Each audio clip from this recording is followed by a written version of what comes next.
రేవంత్ రెడ్డి ఏం చేసినా దాని వెనుక రియల్ ఎస్టేట్ వ్యాపారం ఉంటుంది. యాజ్ ఎ చీఫ్ మినిస్టర్ ఆయన వేసే ప్రతి అడుగులో భూముల పంచాయతీలే ఉంటే రియల్ ఎస్టేటే ఉంటుంది. ఒకసారి మీరు గుర్తు తెచ్చుకుంటే 2.5 years of Revanth Reddy rule ఏం చేశాడు చూడండి. హైదరాబాద్ సెంట్రల్ యూనివర్సిటీ భూములు లాక్కుంటాను, దాన్ని వ్యాపారం చేస్తా ప్రయత్నం చేసినాడు. సుప్రీంకోర్టు మొట్టికాయలేసింది. తర్వాత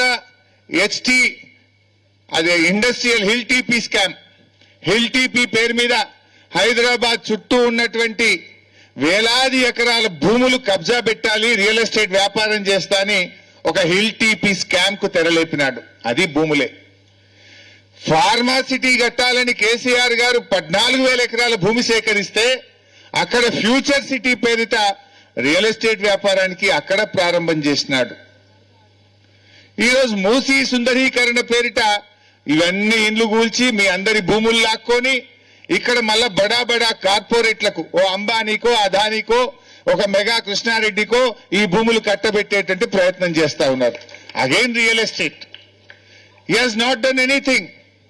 ఈ 2.5 సంవత్సరాల రేవంత్ పాలనలో హైదరాబాద్ లో ఒక్క ఇల్లు పేదలకు కట్టింది లేదు.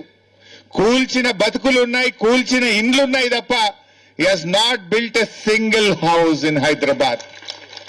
ఒక్క ఇల్లు కట్టలేదు. కూల్చిన ఇండ్లే తప్ప, కూల్చిన బతుకులే తప్ప రేవంత్ రెడ్డి 2.5 సంవత్సరాల్లో ఒక్క ఇల్లు కూడా హైదరాబాద్ లో కట్టలేదు. మా చెల్లె ఫుట్బాల్ గురించి గుర్తు చేస్తుంది. ఫుట్బాల్ అంటే గుర్తొచ్చింది. ఇవాళ పిల్లలు చదువుకునే పిల్లలకు ఫీజు రియంబర్స్మెంట్ ఇవ్వమంటే డబ్బులు లేవంటున్నాడు. రిటైర్డ్ ఉద్యోగులకు వాళ్ళ పెన్షనల్ బెనిఫిట్స్ ఇవ్వమంటే డబ్బులు లేవంటున్నాడు. రైతులకు రైతు బంధు ఇవ్వమంటే డబ్బులు లేవంటున్నాడు. గురుకుల పాఠశాలల్లో పేద పిల్లలకు అన్నం పెట్టు కడుపు నిండా అంటే పురుగులు అన్నం పెట్టి 160 మంది పిల్లలు చనిపోవడానికి కారణమైనాడు.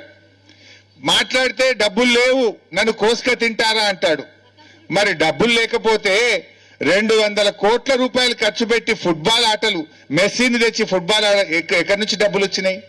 అందాల పోటీలు నిర్వహించడానికి 100 కోట్లు ఎక్కడి నుంచి ఖర్చు పెట్టావు? ఇవాళ జూబ్లీ హిల్స్ లో ఇంకో palace కట్టుండు Revanth Reddy.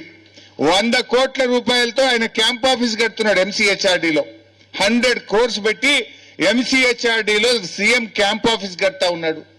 Deputy CM 5 కోట్లు ఖర్చు పెట్టి 3వ క్యాంప్ ఆఫీస్ కట్టాడు. మొన్న 20,000 కోట్ల రూపాయలు బడా కాంట్రాక్టర్లకు బిల్లులు ఇస్తున్నారు. మూసీ ప్రాజెక్టు పేరు మీద 1,00,000 కోట్ల రూపాయలు ఖర్చు పెడుతున్నాడు. మరి ఈ డబ్బులన్నీ ఎక్కడి నుంచి వస్తున్నాయి? అంటే నువ్వు నీ జేబులు నింపుకోవడానికి కమిషన్ల కోసం డబ్బులు ఖర్చు పెడుతున్నావు తప్ప పేదలకు ఇవ్వమంటే డబ్బులు లేవు అని మాట్లాడుతున్నాడు ఈరోజు రేవంత్ రెడ్డి గారు. Let's come to the subject. సరే, వాట్ ఎవర్. ఈరోజు మూసీ సుందరీకరణ nobody is opposing, even BRS is not opposing. మేము అంటున్నది ఒక్కటే. మా సుధీర్ అన్న డీటెయిల్ గా చెప్పాడు, కృష్ణారావు గారు చెప్పారు, మా సబితక్క చెప్పింది.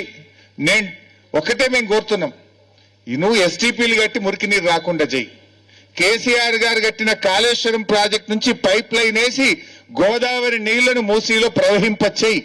ఆల్రెడీ మేము కాళేశ్వరం కట్టినాం. పక్కనే కొండపోచమ్మ సాగర్ హైదరాబాద్ కు 40 కిలోమీటర్ల దూరంలో ఉంది.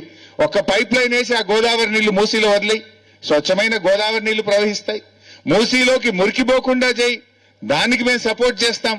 ఎస్టీపీలు కట్టు, దానికి మేము సపోర్ట్ చేస్తాం. యు డూ మూసీ మురికి పాలదోరడానికి నువ్వు ఏం చేసినా బీఆర్ఎస్ సహకరిస్తుంది, హైదరాబాద్ ప్రజలు సహకరిస్తారు, మా ఎంపీఆర్ కూడా సహకరిస్తారు.